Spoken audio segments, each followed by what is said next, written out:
all the way virtually from the Berry, um, who was actually going to discuss and talk about an event he's got coming up this month, April 22nd through the 24th. Talks about comics in color. So make sure I get it correct. All right, comics in color. So welcome to the CCTV and Spring Affair audience, Cagen Luse. Thank you so much for having me. I'm so excited to be here. Well, thank you, man. Sorry about the short notice and everything, but I appreciate you just showing some love. And I wanted to definitely spread the message of what you and your brother and sister do right now in terms of graphic illustration. Tell the people a little about yourself. Well, my name is Cagen Luse, as you said before. I am a visual artist and cartoonist from Boston, specifically from Roxbury, which I'm representing here in my sweatshirt. There you go, yeah. You can see me. But I've been around for a little while doing graphic design, illustration, and artwork. I make T-shirts. I do any number of things. But right now, my focus is on the Boston Comics in Color Festival, which, as you mentioned, is coming up on April 22nd through the 24th. I think it's going to be a really amazing time. Now, is this the first endeavor of this? I know the answer to that, but maybe some other people haven't.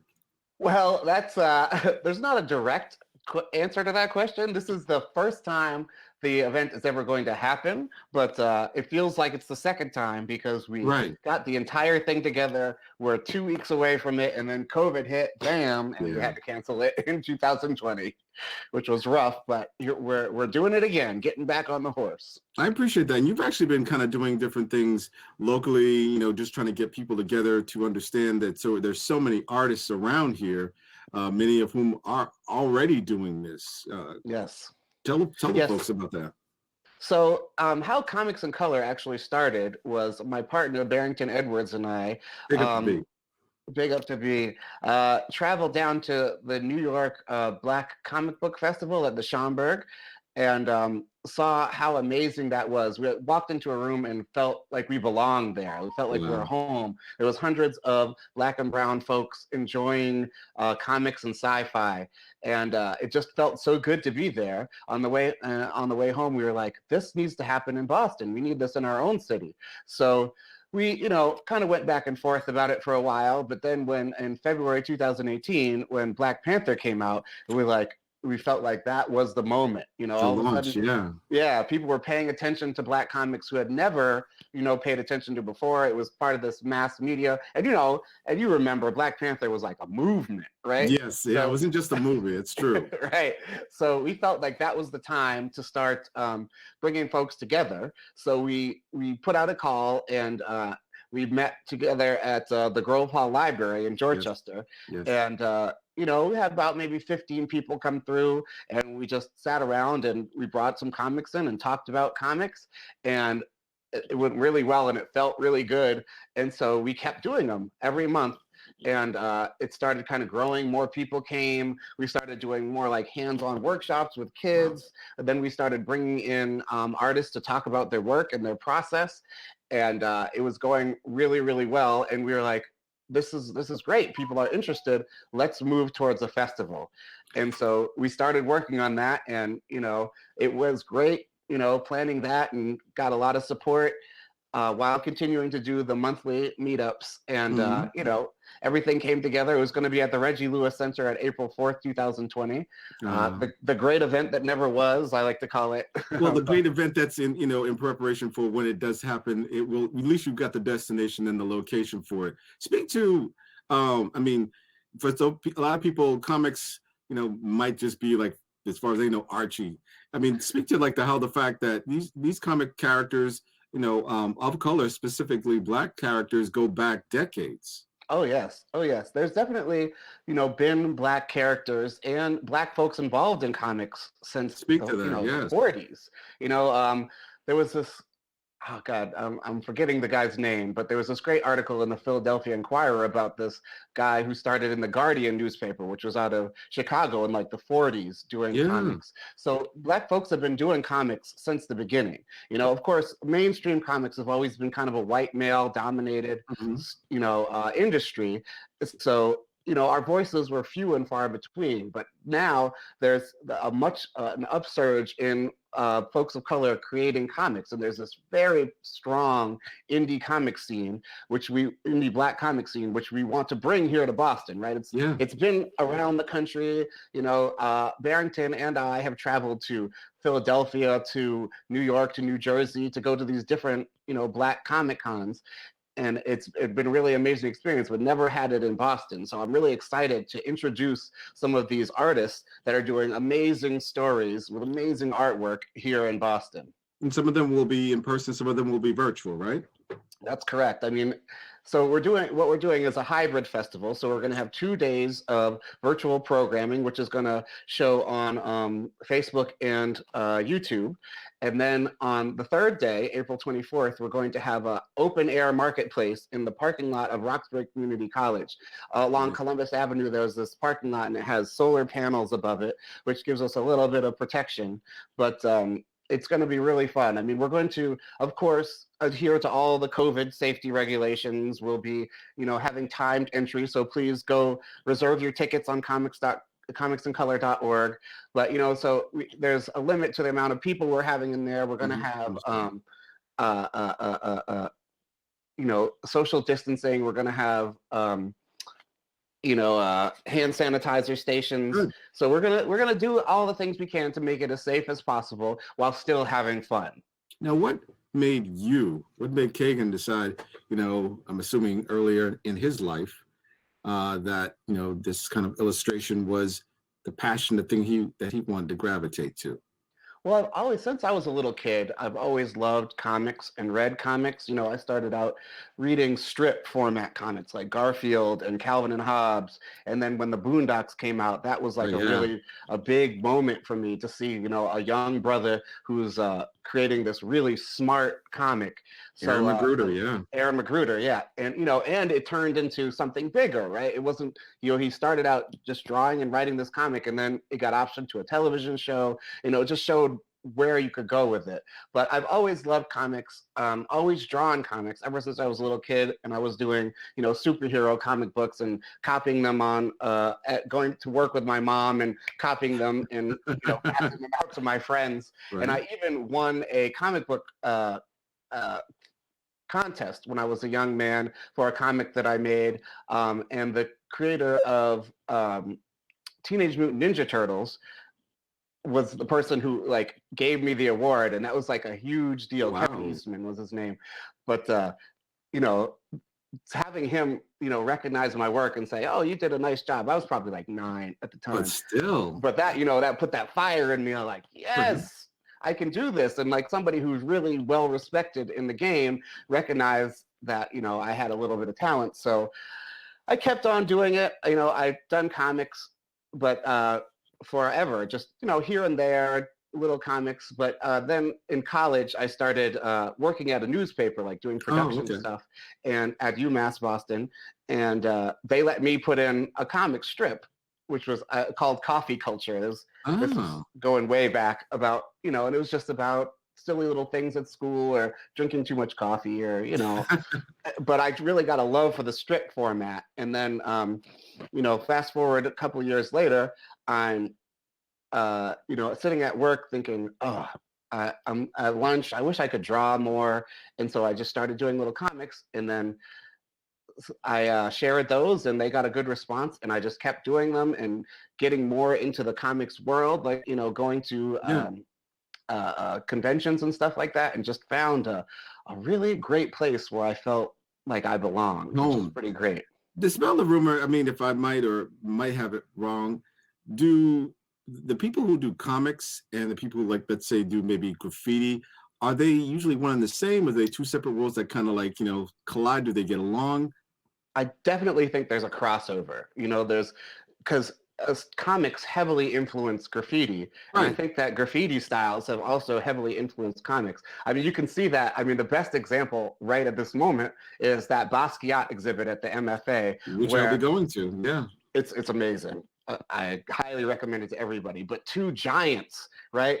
Pro-Black, Rob Gibbs and Rob Stoll, who's going to be at Comics in Color Festival, did this thing together, and Pro Black is like a giant in the graffiti world, and Rob Stoll is a giant in the comics world, and they came together, over Basquiat and his amazing work. But if you go to that exhibit, there's like you could see them both, the influences kind of mixed together there, which is really cool. That is cool. I mean, it's actually running now through, I believe, May. I don't know exactly when in May, but if you're very fast with your fingers, go to mfa.org and try to get yourself some tickets. I definitely highly recommend it. I was almost heartbroken and I didn't get a chance to go, but I am thankful that I will be going in the afternoon. But thank you. I was always trying to wonder about that because I know some people who did graffiti. Many probably share friends, and I didn't know if they had a love for comics or that was something that they didn't do.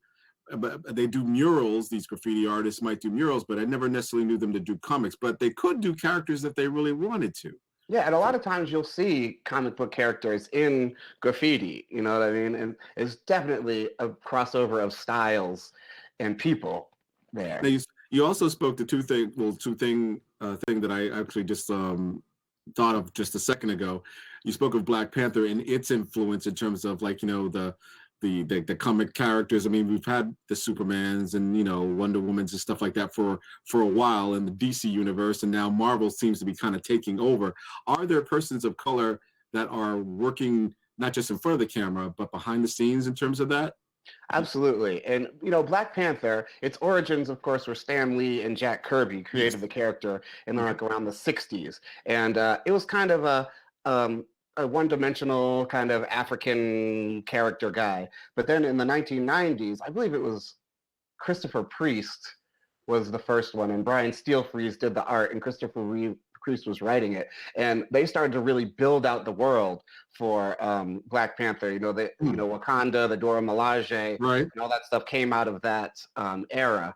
But there's also, recently, Dennis Cowan, was bringing back the Milestone imprint, and Reggie Hudlin, who's a filmmaker, they brought back the Milestone imprint, which was a DC imprint started by those two guys and oh my God, I just blanked on his name. Dwayne McDuffie, who prolific comic writer, and they had in the 90s, a whole slew of Black written and produced comics on the DC label. There was Icon, Hammer, Static Shock came out of that group. So there definitely has been, Black comic writers behind the scene, Black comic artists. There's a couple of great, Rob Stoll, I already mentioned, out of Boston. Kerry Randolph is another guy working on the, that level out of Boston. Larry Stroman is another guy a lot of people don't hear about, but is a giant in the comic industry. So there are some, there's Black folks, even from Boston, who were involved in the comic industry for a while. Can you speak to, for you from like, at least you were able to, find some folks and find a place within UMass Boston that you could, at least express your art. Was it necessary for you to, find people that like yourself that actually were also doing or into comics? How important is that for a person who was interested, to find their community? I think it's very important. I came up without really a community. I was kind of on my own, just reading comics, occasional conversations with folks at the comic book store or whatever. But finding that community with Barrington and then the greater community in New York, I started to understand like how important it was to have people who look like you, interested in the same things, and you could talk about and collaborate. And then Comics in Color, that's really what it's all about, is, developing the next generation of comic artists, but also creating a network for working comic artists where we can support each other, we can bounce ideas off each other, writers can meet artists, artists can meet writers, and then we can all publish together, we're stronger together than we are apart, I think your own superheroes kind of in a way. Right. Now each day, the 22nd through the 24th at Comics in Color in Boston, is there going to be a different theme each day or a different sequence of things that happen? What can people expect? Well, we've got a really great lineup of panels with some really great people in it. We've got panels about writing for comics. We've got panels about women making comics. We've got panels about animation. We've got panels about comics connectivity. We're going to have some live drawing. So we got some great stuff happening each day. I think the panels are going to be awesome. The schedule is up there on comicsincolor.org. And then the final day is that open market, which I think is going to be wonderful. And I felt it was very important to have that part. You know, virtual festivals have been happening and they're wonderful, but having the person-to-person interaction, even if masks, we could also say mask-to-mask interaction, but I felt like that was so important that people, for the idea of being around each other, like-minded people, you know, and it's great online, but being in the space with people is just so powerful. No, I felt like it was important to do that. You speak to the history. Obviously, like 2020 was a year that, you know, made us all kind of hibernate. Especially, unfortunately, your event didn't get a chance to happen. Did you gain some kind of like inspiration during that period where you were kind of isolated? Writers kind of like, you know, want to kind of get themselves in a corner and do their thing for hours. Was it beneficial in any way for you? It was. You know, I've heard a lot. Some people were like, I couldn't get anything done. Right. But I was exactly the opposite. Well, it took me a little while because it was a little bit of a blow to cancel this event that I've been working on for years. Yeah. But after I got myself together, I was very inspired to kind of record what was happening. In fact, I'm going to be debuting my new book called The New Normal, which is a series of comics that I did during those early days, of the pandemic, just kind of chronicling what was going on in my house, what we were dealing with. So I'm excited to share that book with everybody at the festival. Did you put little things up on Facebook about that, like occasionally? Because it sounds kind of familiar. Yeah. It was a whole series, and I did. Yeah. I shared. They were published on Dig Boston. Yep. And I also shared them on my social media. But it was just a series kind of comics about home life and being stuck inside and homeschooling and getting tired of eating the same thing and all the stuff we went through. Yeah. I remember. I love all the interaction. Do you think that, I mean, the superheroes kind of spoke to certain things, like Black Panther spoke to a time and a period, but we're in a different time right now in terms of social consciousness, in terms of, social and racial justice. Do comics, like any other art form, do they have any kind of obligation, or should they get involved in those kind of spheres, like, in terms of detailing, what's going on, whether it be in Minneapolis or in New York or in California or in Virginia? Did those kind of lines, can they cross? I think that they do, and comics have always been a kind of a political force. And, and if you're talking about Black folks talking about their own experience within comics, that stuff is part of our experience. You can't tell an honest story without that being part of it. So it's definitely is part of it and has been part of it. I think of even before, today, and kind of the focus that we have on things like police brutality and inequality, comics was dealing with that sort of thing. I mean, I think about, like, there was a series called Nighthawk back in the day where this brother was a superhero and he was battling against the police. You know what I mean? I Am Alfonso Jones, which is by Tony Medina and John Jennings? No, Stacey Robinson. It was a story about who are both going to be at the festival, by the way. Hey, there's nothing wrong with a plug, especially that kind of a plug. That's cool. I like that. No, but they did a whole story about, a young man who was killed by the police and, like, his story around that. And so comics have been dealing with those issues because they've been issues in our community forever. For so long. And it's an outlet for those people who might not be able to express themselves as far as verbally. Maybe they can do it as far as their graphic. And in terms of education, I didn't get a chance to ask that question on another interview that you were doing. Is there a way that comics are being utilized to tell Boston's history? Is there anybody doing that right now that, is chronicling, things that have happened for Bostonians, so they can not necessarily know just about comics, but, kind of educate? Because I know, like, a lot of kids, will gravitate to things like, graphic novels or graphic illustration.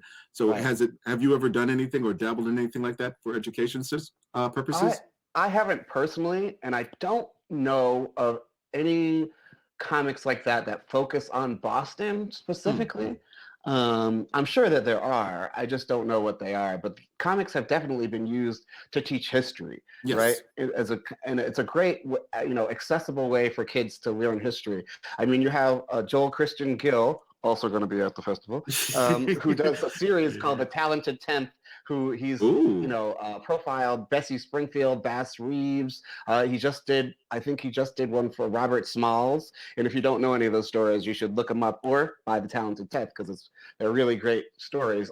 My partner Barrington Edwards just finished Monumental, which is a story of Oscar Dunn, who was one of the first Black lieutenant governor of Louisiana. Oh, So wow. there's lots of different usage, and of course there's probably the best one is John Lewis's March. Yes. Right. Yep. Which a lot of people know about that one, but I think comics are a valuable tool for education, and kids can, it's much easier to take in that sort of historical information if you've got like great artwork to go along with it. Yeah. Yeah, absolutely. And this reminds me of a story. I mean, if you want to talk about how comics have been used to education, I have this great story that came from a couple of years ago. We did a thing as part of kind of a mini con as part of Boston not Black Book Festival, just Boston Book Festival. And there was this older gentleman there. He was in his 90s, and he told us the story about how when he was 7 years old, was using Orphan Annie comics out of the newspaper to teach former slaves how to read. What?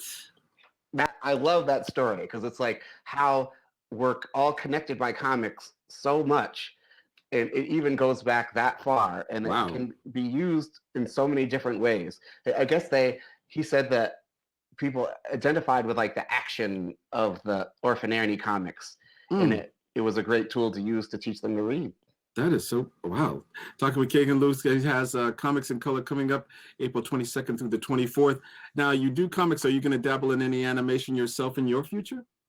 I did animation in my past, and I love animation. It's just not your lane? Or? It's something I enjoy doing, and I do animation work with my son, who's 7 years old, and we do like stop motion animation work, and I really enjoy it. And I have an animation background. I used to do animation, but it's so much work. It takes a long time, and these days it's easier. Like I haven't done probably any serious animation for about 10 years, but it's a lot of work, and comics get you your satisfaction quicker. It's just about me being impatient. I want to tell the story, but I don't want it to take 6 months to tell the story. I want to be able to do it in a week, Yeah, now, so who are the people that you like, some people go to like the artist. Who's the person like, we just recently had the loss of hip hopper MF Doom, but everybody was saying that he's a hip hop artist that your favorite hip hop artist like. Who is your favorite, comic? That's a tough one. I've always been a Claremont X-Men era, okay. The 90s Claremont X-Men. That was kind of what I grew up on and really loved.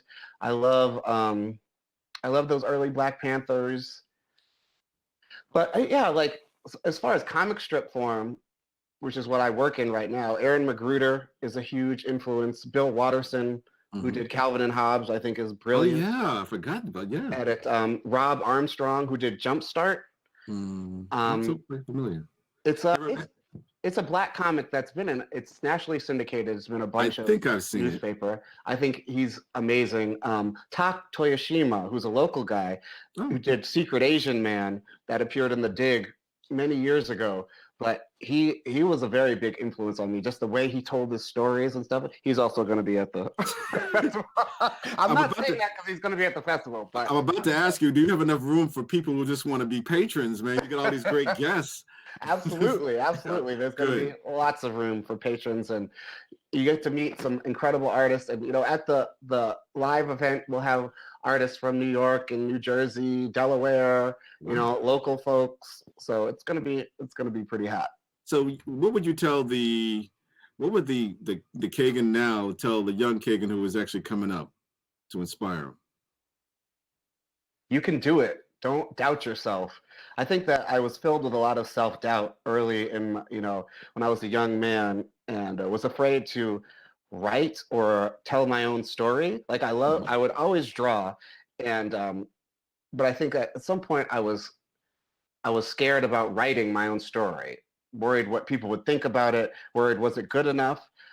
But at a certain point I realized, like, just do it. Stop being your own worst enemy. Stop standing in your way. Don't let fear stop you from doing what you love.